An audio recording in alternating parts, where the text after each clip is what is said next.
I was wondering what some of the most essential filmmaking lessons are to you that really haven't changed from film to film, that really stick with you when you're on set.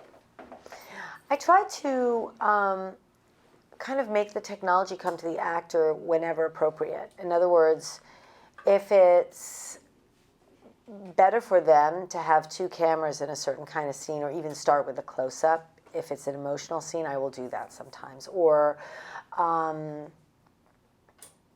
I try to remain quite open. There's an example where I suddenly realized that I thought we needed another beat of Maggie getting sick of John, and we were on set, and I just thought we've got to come up with something immediately, and we can't. And we started talking about what the scene could be. It was me, Greta Gerwig, and Ethan Hawke.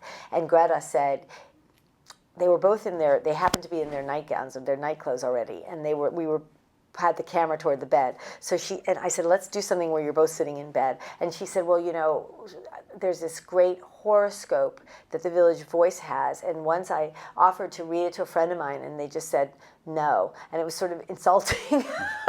So we said, okay, go do that. So we had him reading the Paris Review, and she says, do you want me to read your horoscope? And he says, no. And there's this wonderful moment, she just looks at him, and it's sort of like the last straw. It was just like her thinking, why am I married to this guy? He's no fun. But anyway, that's an example of us just spitballing. So as much as I like to prepare, I'm really prepared. I have a shot list, and then I republish it, and then I do another version with my DP. In a way, all that preparation sets you up to be actually quite nimble when it comes to thinking. You always have to be thinking about the whole movie, like the whole thing. And luckily, I was able to. It's actually it works very well, that scene, and it's an important pivot. So. Has that evolved for you from film to film? Did you feel maybe even more sort of enclosed in a box early on at all, or?